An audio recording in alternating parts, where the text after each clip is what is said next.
So, magandang araw. Gagawa na naman ako ng video. Itong video na to is about to dun sa rejection. Bakit sa online or kahit real life, di ba online is real life din? Bakit sa online, 80% ng mga lalaki nare-reject? Nare-reject sila. Kasi nga, pogi lang na gusto ng babae. Lahat ng babae to gine-generalize ko. Pangit, baldado, mataba, tapos lahat, lahat, kahit matanda, gusto lang talaga nila pogi. Pogi lang talaga. So, 80% talaga ng lalaki, mare-reject talaga. Kasi yung standard ng beauty, universal. 'Di ba? Yung specific na itsura ng lalaki, ah, kagaya nung Chad. Ano ba itsura ng Chad? Search nyo yan. Makikita nyo yan, yung mga pretty boy sa mga banda, yung One Direction, si Zayn Malik, tsaka yung isa, Harry Styles. Tapos, mga artista, Tom Cruise, Brad Pitt, sino pa ba? Si Chris Hemsworth, si Captain America. So, yan talaga dahil nabobomba ng Hollywood. So, yun talaga yung ideal na nasa utak ng mga babae. So, ano ba nasa utak ng mga babae? Sa Pilipinas, mala Daniel Padilla, Robin Padilla, Dieter Ocampo, Mark Anthony Fernandez, sino pa ba yung mga pogi? Richard Gomez. Yan yung mga pogi, matatangkad, matitipuno, maganda katawan. Jericho Rosales. So, yan yun, yan yun. Yan yun talaga yung yung ideal na dream guy, dream guy, dream guy, dream, yan yung mga pinapangarap ng mga babae na maging kaparehan nila or makarelasyon nila yung mga pogi. So, itong rejection na to, kung nare-reject ka sa online, kaya ka nga nag-online dahil wala kang success sa real life. Ganun lang yun. Kaya yung mga nagsasabi dyan na online is not real life, mag-isip-isip kayo. Nahihibang kayo. Kaya nga, sa, sa ano, sa naman, sa, di ba, kunento ko na yan, sa workplace, hesitant ako mag-approach kasi nga, kung nare-reject ka sa online, 'di ba? Kunwari sa online nare-reject tapos may age bill pa ako. So pag na-reject ka dun sa mo, sa trabaho mo, nag-approach ka, snowball 'yan. Kakalat 'yan ng bababa yung reputasyon mo. So mas maganda 'wag ka na lang mag-approach kung alam mo na wala ka talagang tsansa. Na mararamdaman mo naman yun kasi ibabato. Actually, kala mo lang talaga ikaw nag-approach or nanligaw. Usually kasi iniisip natin na ganun. Pero ang totoong gumawa ng paraan nun para gawin mo yung bagay na yun is yung babae. Kuwari, yung obvious na lumalapit siya sa'yo, kinakausap ka, tapos may vibe kayo. Siyempre, dun mo nang papasok yung yayayain na lumabas or mag-sleep over. Pwede mo naman diretsuhin ng ganun kung Tapos sabay, dun mo na yun. Kasi ginawa niya na yung komportable sa'yo, yung ginawa niyang smooth. Inisip mo, ikaw nag-approach, pero sa totoo, hindi. Planado niya yun. Planado ng babae yun. Kaya nga hesitant ako dyan sa approach na yan. Meron naman din na sa akin na na nagbibigay ng choosing signals pero hindi ko kinakagat kasi nga yung mga babae na to is 33 na, 37, 33 ganun. Dalawa silang 33. Feeling ko trip ako. Tapos sabay yung nararamdaman nila na wala akong gana dahil sa age nila.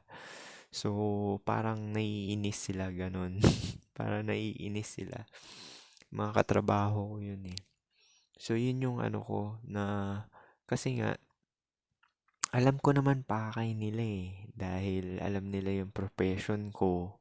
Tapos may tsura ako kahit papaano so kaya ganun. ayaw nila kasing gumawa ng ano, ng move talaga na ibato nila yung sarili nila sa akin. Is nafe-feel ko talaga na hindi talaga genuine desire yung ano nila, pakay nila. Mararamdaman mo yan eh pag lalaki ka. Ewan ko sa mga konti yung experience, yung mga onti yung dates. Kasi ako nararamdaman ko yan. Ipaparamdam, kaya nga sinabi ko sa inyo yan. Ipaparamdam sa inyo yan ng babae. Kung ano yung nararamdaman mo, yung gut instinct, totoo yun. Totoo. Kasi pinaramdam sa iyo yun ng babae. Kuwari, repulsive. Parang mukhang hindi to mag-work. Pinaramdam sa iyo yun ng babae. Teka, parang habol lang sa akin na ito, pera. Mukhang security lang. Which is yun yung naramdaman ko talaga dun sa ano, dun sa dalawa ng katrabaho ko. Kasi unang-una, ang age nila, 33. So sa 33 years old, ano bang gusto nun? Siyempre, security na lang. Tapos sa habol pa ng ano, magka-baby. Hindi ko ibibigay yan dahil ano ka, nagpatira ka na ng ano, maraming beses sa iba. Tapos malamang may dating app ka na rin. Tapos ako yung fall guy mo. Never. Wag na lang. Mas maigi pa maging single na lang ako kaysa maging fall guy. Tapos edad mo, okay lang sana kung 23 ka, 24, papatulan pa kita eh. Kahit sabihin mong body count mo 5 or 10, papatulang kita kasi youth yung currency mo eh. Pero 33 ka na. Nahihilo ka ba? Hindi ko gagawin. Ano ako, bobo? Diba sabi nga ni Koy Koy, kung pareho kayo ng edad ng babae, tapos ikaw nag-accumulate ka ng wealth, ano yan, 50-50 kayo? 50-50. Parang in-exage lang yun. 50 yung age ng babae, tapos 50 din yung babae. So 50-50. So parang walang point yung relasyon nyo. Kasi nga, kasi nga hindi na kayo magkakaanak. So parang yun nga yung ano yun talaga yung ano, nature talaga. Mas nawaward talaga tayo sa mga bata kahit pa sabihin natin madami body count. Pero since kuwari 25 yung babae, mataas body count. Oo, re-relasyonin ko yan hanggat mag-i-stay siya sa akin. 'Di ba? Ball na sa kanila. Pero hindi ko aasawahin yan. Okay pa asawahin yung dalawa body count or ano, basta submissive siya, nakikitaan mo siya talaga ng ano. Pero wala na ngayon yan, Gen Z. Kaya sa mga Gen Z kayo, huwag kayo magpakasal dahil naghihiwalay din. Tsaka yung 25 ngayon, mataas na body count, tsaka mga single mother na. Kaya hindi na advisable talaga yung magpakasal. So yun nga, yung rejection na yan is may certain looks lang talaga yung talagang pasado sa mga babae. Meron. Yung mga symmetry, malaking factor din yan. Pero, yung facial harmony talaga yung ano. Kasi marami rin naman ako nakikita na asymmetric. Kasi ako, bakit ako asymmetric yung mukha ko? Meron pa rin nagkakagusto sa akin. Kasi yung facial harmony, medyo nakakalagpas pa yung facial asymmetry kung yung harmony ng mukha mo okay. Pero, yun nga, merong certain lang talaga na looks which is yung Chad skull shape, Chad jawline, Chad orbital region, Chad eyebrows. Ito rin palang eyebrows, ang laking impact nito yung kakapal yung eyebrows mo. Kasi pagka, napansin ko lang to, makapal kasi kilay ko eh. So, ibig sabihin, pagka makapal kilay mo, mataas testosterone mo. 100% yan. Kasi yan yung distribution ng ano eh, ng hormone eh. Pag makapal kilay mo, tsaka buhok mo, mataas testosterone mo. Kung mabuhok ka, yung kuwari, ako yung hita ko, tsaka legs ko mabuhok yan eh. Tapos yung meron din akong karug, yung parang ganyan. So mataas talaga testosterone mo pag marami kang buhok sa katawan. Pero yung drawback nun, yung iba, pag may genetic line sila na napapanot, mataas testosterone nila pero mapapanot sila kasi nga naglalaban yung DHT kasi kasabay tumataas yung DHT nun eh. Hindi na dissipate. Ibig sabihin hindi na nawawala. Nawawala agad-agad. Parang ganun. Hindi nakaka-recover. So yun nga, yung mga rejection na yan, Kaya pag na-reject ka dun sa totoong buhay, tapos may nakaalam, o wala ka ng chance sa lahat ng mga babae na nandoon na nag-reject sa'yo, nag-reject, mababa na tingin. Kasi naranasan ko yun sa trabaho eh, na one time na reject ako. Simula nun hindi na ako nag-approach sa mga iba, sa mga ibang babae. Kasi alam ko naman na ang next nun rejection na naman. Kasi nga kakalat yan eh. Yung reputasyon mo is mababa na pagka ganun. Kaya hindi ako nagawa. Simula nun natuto na ako, hindi na ako nag-approach sa trabaho. Meron ako niyaya na mag-date, pero ako yung humistop. Kasi ang boring niya eh. Gustong gusto niya talaga ako, may boyfriend pa nga siya eh. Pangalan ng boyfriend niya, Ken. Ganun din yung isa kong ka kabatch ko dun sa training, dun sa nursing, dun sa hospital dati dyan sa Pilipinas. Hindi ko na sasabihin hospital. Maganda yung babae na yun. Kaso hindi ko trip yung itsura niya. Maputi siya, tapos mga 5'4" din naman siya. Yung vibe niya kasi, mukhang hindi mag-work, hindi ko siya trip. Parang, minsan kasi yung personality, mahalaga rin sa akin yun eh. Pagka nabuburingan ako, tapos hindi siya game sa kung ano yung gusto ko. Parang, sabi ko, ay, parang ang corny, ganyan. So, yun. Dun ka lang gagawa ng tsansa, gagawa ng move pagka yung obvious na binabato talaga. Sasabihin ko sa inyo yung mga choosing signals na ginagawa niya yung lahat para maging ah, maging smooth, maging smooth or komportable. 'Di ba sinabi ko nga sa inyo yan, kung ikaw ang pinaka-nerdy dyan or introvert, biruin mo ako, introvert ako nadaig ko yung extrovert. Biruin mo, 30 dates from introvert and 8 girlfriend. Introvert. So, ito sinasabi ko sa'yo, pag gusto ka ng babae, kahit ano ka pa, kahit introvert ka, ikaw, paparamdam niya sa'yo na maging lalaki ka, magiging submissive siya. Kahit babakla-bakla ka pa. Kasi meron akong mga ka-work na bakla nagkaka-girlfriend eh. So, gagawin talaga silang lalaki ng babae. Magiging submissive talaga sila pagka gusto nila yung Actually, medyo dumadami na yan ngayon eh. Kasi nga yung mga bakla, di ba sila rin yung may parang pretty boy look. Meron din mga bakla na masculine kagaya ni Mars. Kilala mo yung Mars sa Facebook? So, yun. Yung itsura nun, mukhang hyper masculine pero bakla pala, no? So, yun. Meron din akong kawork na ganun, hyper masculine itsura niya pero bakla siya. Mabuhok yung mukha niya. Daig pa ako. May sideburn siya na parang yung sa mga Arabo. So, yun yung sinasabi ko na So, ang choosing signals niyan is obvious naman. Yung parang dinidikit niya yung sarili niya sa'yo. Or kahit hindi dinidikit, kasi bihira na lang babae na gumawa nun eh. Yung parang yung tuwing nakikita ka niya, masaya siya, ganyan. Tapos, yung tumitingin siya sa'yo, lumalapit siya sa'yo ng na parang hindi niya alam. Tapos, kinakausap ka niya, may smooth kayo na usapan. Tapos, dun na, magiging natural na yun. Dun mo na ihayain. Dun naman talaga nag-uumpisa eh. Sa kung hari, usap-usap. Hindi yan talaga sa usap-usap lang din talaga mag-ano eh. Nag-uusap kayo. Tapos, yayain ko, dito ka na lang umupo. Ito, sa'yo na lang to pagkain na yan, ganyan. Ano, So, yung mga ganyan na yung obvious talaga na binabato na. Ito nga meron akong isang katrabaho eh. Nagpapalusot lang siya. Nung isang araw to minessage niya ako, i-pick up ko raw yung shift ng Sunday kasi magka-duty. Nagpa-off talaga ako nun. Duty ako no Sunday, nitong Sunday, pero siya din duty. Nagpa-off ako, so hindi niya ako makikita. Kaya nagmaang-maangan siya na mag-pick up ako ng duty.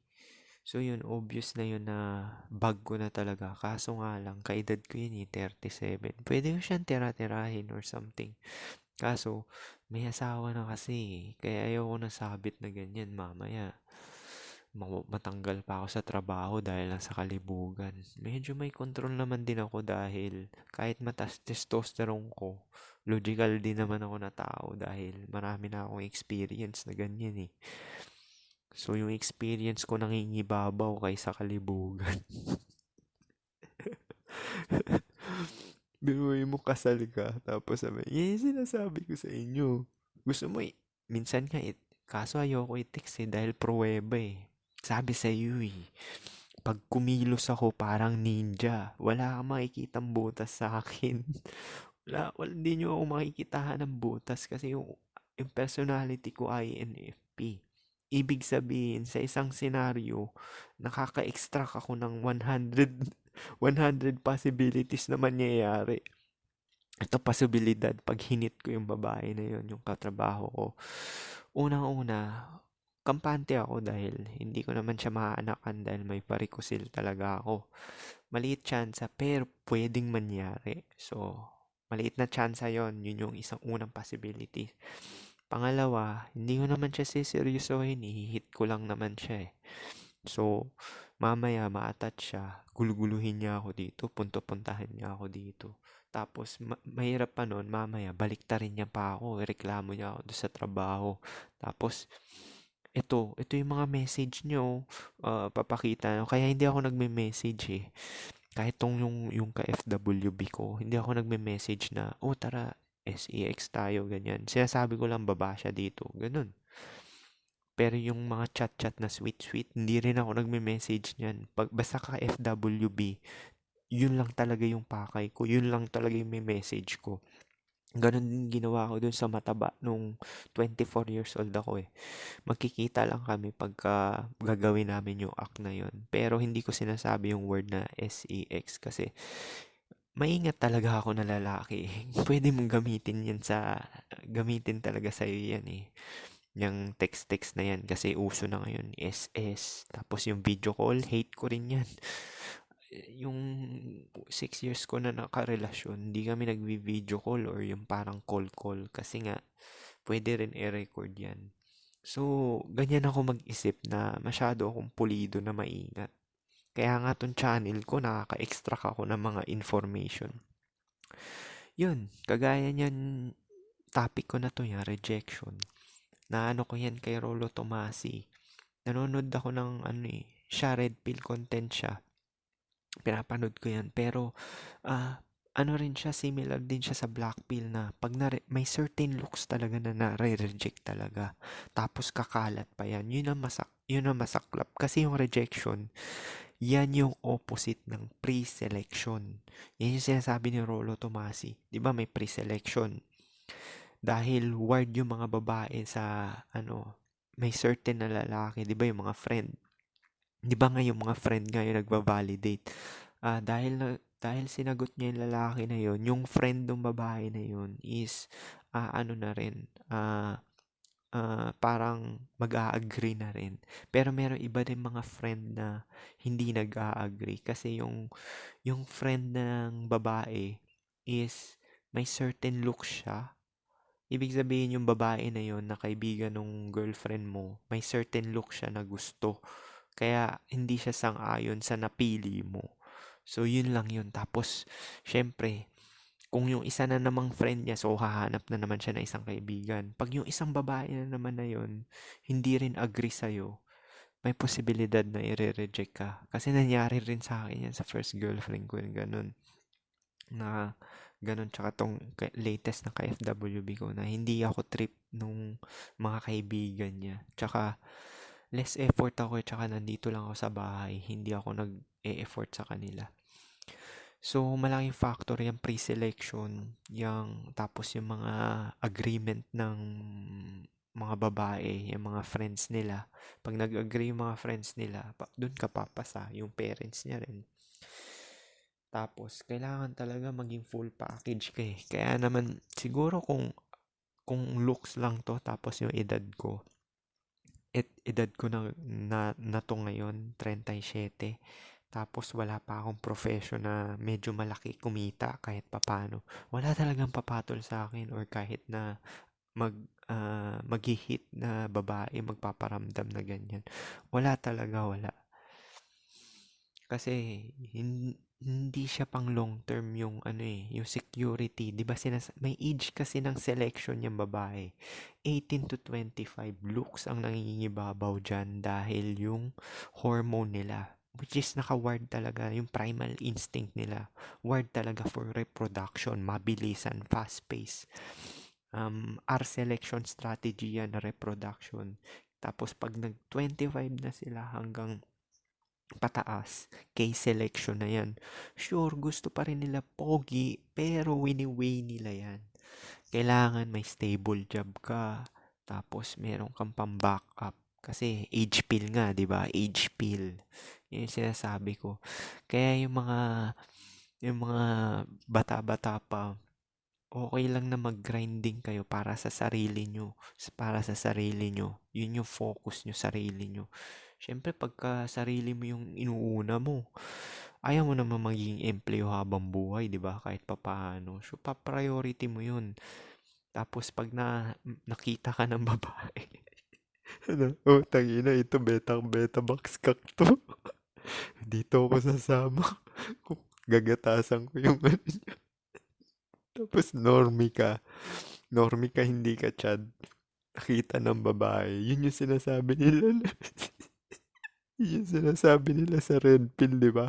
Na mag-focus sa sarili, tapos yung babae, pipiliin ka na lang pagkagatasan ka, di ba? Di ba yun yung sinasabi? Mag-focus. Walang masama mag-focus sa sarili, pero ito nga yung sinasabi ko na nakakatawa, di ba? Mag-focus ka sa sarili, nagparami ka ng pera, tapos biglang may babato sa'yo dahil for security ka na lang. Tapos yung pipili pa sa'yo, 25 pataas. Kung ganyan lang, gayahin nyo na lang ako. Never mind, never mind. Never mind, hindi worth it. Piruin mo, gagawin mo akong security. Hindi patas yung transaction kasi 33 ka na eh. Kagaguhan yun. Patas na transaction kung 25 below ka tapos ako 30, 37. Yung security, ibig sabihin, kahit beta box, oo. Okay lang maging beta box kung equal yung transaction. 25 below ka or kahit 27, okay pa rin yun. Kasi 37 na ako. Kasi yun yung parameter ko, 10 years age gap. Ayoko na masyadong mataas yung age gap eh. So, yun yung sinasabi ko, equal transaction tayo kahit papaano. Maging yung iba kasi kapit patalim na talaga. Boy, nakasalalay sa'yo dito yung resources mo. Tsaka yung lifestyle na i-adapt ng babae. Mag-isip-isip ka, 33 papatulan mo. Tapos sabay magbe-beta box ka. Hindi worth it. Hindi worth it kahit sabihin mo na lugi ka, promise.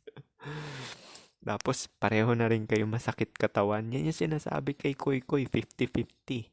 Yung 33 years old, pagod na yan. Pagod na yan. Hindi yan na pagsisilbihan yan, promise.